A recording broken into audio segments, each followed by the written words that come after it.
Olá, amigo ligado na Tribuna de Minas. Sextou, você sabe, é hora de falar de esporte local e também nacional aqui direto da redação do jornal no bairro Estrela Sul, sempre com um convidado especial. Lá na minha ponta esquerda, né, já falando, Gabriel Ferreira Borges, jornalista da Tribuna, mais uma vez com a gente. Tudo bom, Gabriel? Tudo jóia, Bruno, e você? Tudo certo. Ainda mais especial, o convidado dessa sexta-feira, o treinador de futebol Alex Nassif, estava como auxiliar do América de Natal no primeiro semestre, né? Alex, que é juiz forano, tem formação no Gramber, também tem formação na UFJF, licença A na CBF, não é, né, Nassif? Conta um pouquinho da sua carreira e primeiro, é claro, é um prazer estar com você aqui, podendo te receber e falar um pouquinho de futebol, que você sabe muito, que eu te conheço, já sabe muito de futebol. Boa tarde, eu que agradeço o convite de vocês. Fiz a minha faculdade no Gramber, né? Depois fiz a especialização na UFJF, na UFV, em treinamento esportivo e futebol. E estou desde 2009 trabalhando com futsal, futebol. O América de Natal foi o meu 10º clube profissional, já está passando o tempo já, né? E estou para concluir a licença A agora. Eu já fiz o módulo 1, faria o módulo 2 agora em fevereiro, mas por causa do América, eu vou fazer agora em dezembro o segundo módulo da licença A.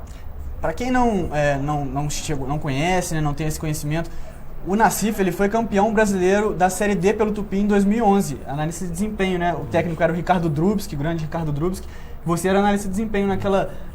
Que época boa aquela do Tupi, né? De título, pelo menos. Que a partir de 2016, o que a gente tem visto é uma série de descensos, mas você estava lá no principal título do clube, né? Sim, foi uma grande felicidade. Foi meu primeiro trabalho no futebol profissional, o Tupi. E dali saiu o Felipe Surian, que era o auxiliar, né? O Felipe era o auxiliar técnico, hoje treinador, bem renomado no futebol brasileiro, e dali saiu grandes pessoas, né? Como é que foi esse trabalho no América, Nassif? A gente, antes de começar aqui, estava contando até do seu confronto estava falando um pouquinho do seu confronto com o Jorge Sampaoli, né? Pela Copa do Brasil com o Santos. Como que se avalia? Conta um pouquinho para quem não conheceu, quem não viu o seu trabalho lá no América, por favor. Nós chegamos no América de Natal, um clube que era vice-líder, terceiro lugar na competição, faltava uma rodada para terminar o primeiro turno. Só que é um time gigante, um time de massa. A gente tinha 15 mil pessoas todo jogo no estádio, praticamente. A maior média do Nordeste era do América de Natal, de público. Então, assim, é um time gigante que está adormecido, está jogando uma Série D, que é a mais difícil do Campeonato Brasileiro, é a Série D. Eu considero, né? Porque na hora que chega nesse mata-mata, e nós conseguimos com muita dificuldade ser campeão estadual. Após 4 anos, o América tinha sido campeão em 2015. Depois a gente conseguiu classificar na Copa do Brasil, que não classificava depois de 2015, desde 2015. E enfrentamos o Santos, né? Infelizmente o placar não condiz muito com o que foi o jogo. A gente fez uma partida muito boa no primeiro tempo, mas infelizmente o time do Santos é muito acima, está muito acima. O Jorge Sampaoli tem muita visão de jogo, muita competência no jogo coletivo, mas foi isso do América. E infelizmente na Série D a gente não conseguiu o objetivo, que era subir para a Série C. Mas o exemplo do Nassif é um dos muitos que a gente tem aqui, né, Gabriel, de juiz foranos, não só no aspecto do esportivo, dentro do campo, de ser jogador, mas também de treinadores profissionais em diversas áreas da comissão técnica, que se destacam em âmbito nacional e até fora. A gente tem o caso do Léo Condé, por exemplo, né, do próprio Felipe Surian, que o Nassif mencionou, e o Nassif, que também tem crescido cada vez mais. O Fajardo, que não é daqui, é de Leopoldina, mas é da região, né? O Fajardo, que ascendeu a Série C agora com o Manaus. Aqui a gente tem muita gente talentosa, né, o Gabriel? Bruno, é uma pena que os projetos esportivos da cidade eles não estejam num momento maravilhoso, embora o próprio Tupinambás tenha feito uma campanha extremamente digna, muito boa no seu retorno elite no Campeonato Mineiro, para segurar esses profissionais aqui, dar uma oportunidade deles disputarem uma Série C ou então uma Série B, como o Nassif disputou ano passado com o Paysandu. Então é uma pena que esses profissionais eles tenham que buscar por voos maiores nas suas carreiras, longe aqui de Juiz de Fora. Mas você destacou um momento muito importante desse momento de cada vez mais maior qualificação dos profissionais no futebol brasileiro, porque é uma coisa é um movimento que a gente percebe muito bem. Eu acho que há um ponto de virada que é a Copa de 2014 aqui no Brasil, pelo menos de discussão mais aberta de qualificação de profissionais, porque depois daquela derrota por 7-1 na semifinal da Copa para a Alemanha, o futebol não parou para discutir si mesmo, mas alguns profissionais conseguiram fazer isso. Uma das principais observações era a necessidade de maior qualificação de profissionais no Brasil. Felizmente, a gente tem visto isso e é importante que profissionais aqui de Juiz de Fora e também da região tenham identificado isso e tenham buscado seu espaço no cenário nacional do futebol, né? Nassif, pegar um pouquinho também da sua visão de futebol, você que é um cara estudioso, o que você acha que hoje é tão diferente de 20 anos atrás? Não é só o aspecto físico, né, que evoluiu. A questão tática, hoje, ela faz muito diferença durante as partidas. Você mesmo dizendo do seu confronto com o Sampaoli, que é um outro estudioso também do futebol, né? A gente tem que ver o futebol um pouquinho. As pessoas veem muito o Barcelona e querem fazer o Barcelona. Só que o Barcelona, ele vem de 30 anos atrás, né? Ele vem lá da época do Cruyff. E é essa que é a grande mudança. O futebol antigamente era técnica. Você pegava o menino lá, ele é técnico, ele é bom, ele é rápido, vira jogador. Aí depois começou o processo de força e velocidade. Ele é maior, ele é mais rápido, vira jogador. Que foi essa última geração que a gente pegou agora. E agora vem a tática. Só que se você não planejar isso em 30 anos, 20 anos, os meninos não vão conseguir, né? A gente pega aí igual o projeto da UFJF. Os meninos ali jogaram junto 4 anos. E aí depois que começa a dar um fruto. Então, até no América de Natal, que tinha dificuldade de categoria de base, eles me pediram uma ajuda, eu mostrei um currículo de formação que a gente produziu aqui na UFJF, e eu expliquei para eles, eu falei assim, olha, se não demorar 10 anos, vocês não vão ter resultado. Não adianta, até o diretor perguntou para mim, mas o Sub-20 não tá legal. Eu falei, não, tá faltando você fazer o Sub-12. É lá no Sub-12 que você vai trabalhar o menino 8 anos, para depois ele chegar no profissional. Por exemplo, se a gente pegar hoje os jogadores do futebol brasileiro, os que estão tendo os destaques são os jogadores nascidos em 2001. Se vocês pegarem Vinícius Júnior, Rodrigo, porque esses meninos são os primeiros que sofreram a mudança de metodologia, que aconteceu lá em 2010, foi antes da Copa um pouquinho, que foi a hora que as pessoas começaram a ver o futebol europeu, as metodologias que eram aplicadas lá, e começaram a aplicar. Essa geração é a primeira, a 2001, que eles começaram lá no Sub-12. Só que aí as pessoas vêm com a arrogância que a gente falou agora há pouco em off. Aí as pessoas, mas a gente está roubando o futebol europeu, as metodologias europeias. Não estamos. Sabe o que aconteceu? Os europeus roubaram a gente. Nós, a gente é mais da mesma idade, né? Eu tenho 31, você tem? 27. Você tem? 23. Você é mais novo. Mas a gente pegou o futebol de rua. Lembra o futebol de rua? Uhum. Os europeus, eles vieram aqui, viram o que os brasileiros fazem? Eles jogam na rua. Eles pegaram o nosso futebol de rua e criaram regras. Os mini-jogos, os jogos reduzidos que a gente vê, são o nosso futebol de rua. Você lembra que a gente brincava na rua, chuta na parede, Sim. chuta ali? Um curto espaço, né? Agora você não vê o Sub-20 fazer isso? Todos os divide treinos, 3 times, um contra o time contra o outro, tem parede. A parede é o futebol de rua. Então o europeu roubou a gente e a gente está tentando roubar uma coisa que era nossa. Só que aí fica aquela arrogância, eu sou pentacampeão, eu sou melhor que todo mundo. Por isso que o futebol brasileiro está demorando a evoluir. Se o futebol brasileiro tivesse paciência, sabedoria de entender e humildade de falar, eu criei o futebol também, mas eu preciso entender o que eles estão fazendo. Gabriel, o Nassif mencionou um ponto que a gente sempre aborda aqui, que é importante reiterar, que é essa transição, né? É o início lá no Sub-12, aí você sabe que você tem o Sub-13, 14, 15, 17, Sub-20 e profissional. Em Juiz de Fora não tem esse tipo de projeto, né? Tem a parceria agora entre a UFJF e o Tupinambás, né, que garante essa possibilidade de transição, né, dos meninos do Sub-17 para o profissional, né, que também não é o ideal, mas ainda assim há essa possibilidade. Só que a gente não tem mais nada disso aqui em Juiz de Fora, né? E não falta talento, a gente tem que bater nessa tecla. Então, quantos e quantos meninos se destacam aqui e tem que ir para a América, tem que ir para o Cruzeiro, é claro, são grandes clubes do país, mas tem que sair daqui para conseguir algo no futebol, né? Um ponto muito importante que o Alex destacou é que o diretor perguntava a ele sobre o Sub-20. O Sub-20 não está legal, né? Ele fala, tem que construir o Sub-12. Você não vai ensinar para um garoto tudo que você tem que ensinar no processo de formação, que é longuíssimo, em 2 anos de Sub-20, em 3 anos de Sub-20, se ele pega de 17 até 20 anos, por exemplo. Você não consegue ensinar isso. Uma coisa também que às vezes eu fico pensando sobre algum tempo atrás, alguns dos principais times do Brasil, eles conseguiam pescar alguns jogadores em campeonatos estaduais para levar para esses times, para eles ascenderem na carreira.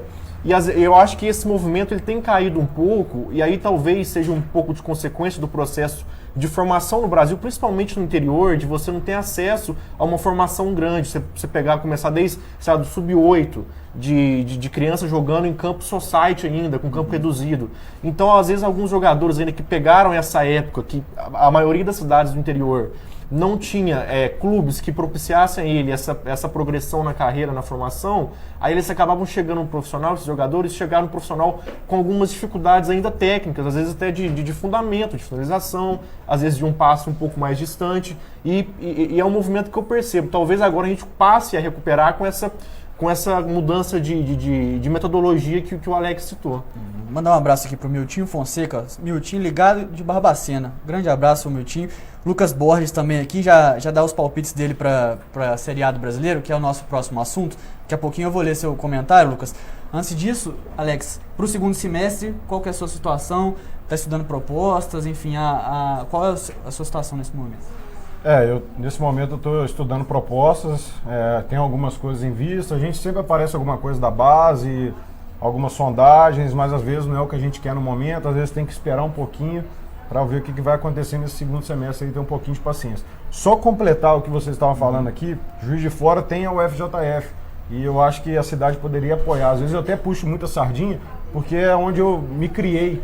Então a gente vê igual, por exemplo, a UFJF conseguiu uma lei do incentivo aprovada, federal, que é dedução fiscal do imposto de renda de 600 mil e não apareceu praticamente ninguém para ajudar. A gente pega o vôlei lá com o Maurício Bara, um menino na seleção brasileira. A gente pega o Luiz Maurício no atletismo, vice-campeão pan-americano sub-20. A gente tem talento, só que está faltando as pessoas acreditar nas pessoas sérias. E aí eu puxo o sardinho um pouquinho da UFJF por causa disso, porque as pessoas não estão investindo dinheiro no lugar certo.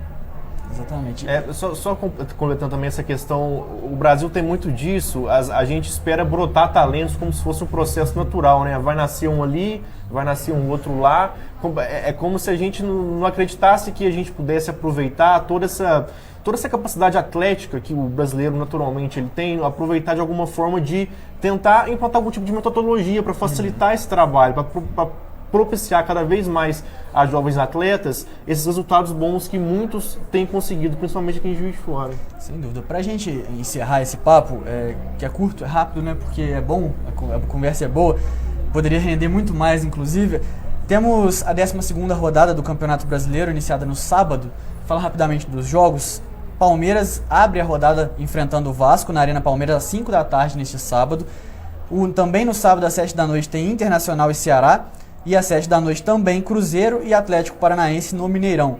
Ainda no sábado, às 7 da noite, o Fluminense recebe o São Paulo, mais um clássico nacional. O jogo é no Maracanã. E aí já no domingo, na Arena Condá, Chapecoense e Bahia, o jogo às 11 da manhã. Santos e Avaí, Santos, um dos líderes do campeonato, do Jorge Sampaoli, recebe o Avaí, favorito, né, certamente, na Vila Belmiro. No domingo à tarde, o jogo às 4 da tarde, tem Flamengo e Botafogo. É um bom clássico para acompanhar, até por todo o cenário em que o Flamengo está inserido, né, nesse momento, após a derrota para o Emelec na Libertadores, as primeiras críticas, ou algumas críticas ao Jesus, né, pela escalação, enfim. Ainda no domingo às 7 da noite, Fortaleza e Corinthians, jogo no Castelão, no Ceará. Goiás enfrenta o Atlético Mineiro no Serra Dourada, às 7 da noite também no domingo. E para encerrar a rodada, na segunda-feira, às 8 horas da noite, o CSA encara o Grêmio. Gabriel, Flamengo e Botafogo às 4 da tarde no Maracanã. Tem de alguma forma um clássico, na sua opinião, ele pode dar confiança ao torcedor, à equipe, para o que importa nessa semana, nessa sequência de jogos realmente, que é a classificação na Libertadores? Acho que pode. Então, eu acho que mais aos próprios jogadores do Flamengo do que a torcida, porque os jogadores eles vêm de uma sequência em que há uma queda de rendimento muito nítida. Desde o retorno contra o Atlético Paranaense no Maracanã, onde o time foi um jogo equilibrado, porque metade de cada tempo os times foram melhores. Mas contra o Corinthians o time já sentiu um pouco, e a atuação contra o Emelec no meio de semana foi desastrosa. Então eu creio que para os jogadores recuperarem a confiança, até na questão de confiança, não só no jogo, mas também no modelo, nas ideias, nos conceitos do Jorge Jesus, para o jogo do meio da semana contra o Emelec na volta, é mais fundamental. A torcida do Flamengo, creio eu, já vai para esse jogo contra o Botafogo pensando no jogo de quarta-feira contra o Emelec, é inevitável.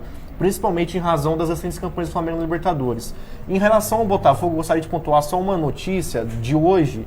Apesar de o torcedor do Botafogo não ter muitos motivos de alegria dentro de campo, principalmente pela série de jogos sem vitória da equipe, houve uma reunião nessa manhã, uma reunião que já acabou, entre alguns representantes da empresa que presta consultoria, a Ernst Young, que foi uma empresa contratada pelos irmãos Moreira Salles, João e Walter Moreira Salles, filhos do ex-embaixador Walter Moreira Salles. Eles são botafoguenses ilustres e eles contrataram um estudo dessa empresa de consultoria para propor ao Botafogo um plano de reestruturação financeira e de gestão do clube.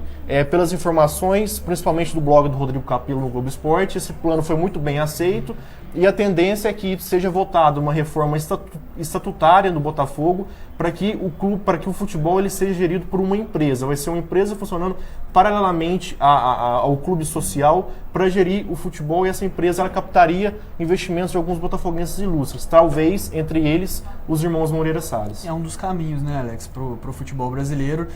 Botafogo líder, ou um dos principais clubes endividados, né, entre os brasileiros, assim como o Vasco da Gama, o próprio Cruzeiro agora, né, que também sido alvo de investigações. É um dos caminhos esse investimento. O xará deles, o Botafogo de Ribeirão, se tornou empresa, né? É Botafogo SA.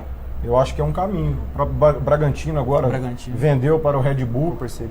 Eu acredito que esse é o caminho do futebol moderno no futebol brasileiro a partir do momento que a gente virar empresa. Porque aí vai se ter mais seriedade, vai se analisar mais. O próprio Atlético Paranaense que vocês falaram aí é outro nível de clube. É o primeiro clube no Brasil que eu vi tenho acompanhado, que vem fazendo processo seletivo. Eu, por exemplo, eu tenho 10 clubes profissionais e eu nunca fui entrevistado. Nunca fui entrevistado. Eu vou te fazer uma entrevista de emprego, eu nunca fui entrevistado. E uma única vez que eu fiz foi para um emprego fora do país, que eu tive que mostrar o meu trabalho, fazer uma entrevista em inglês.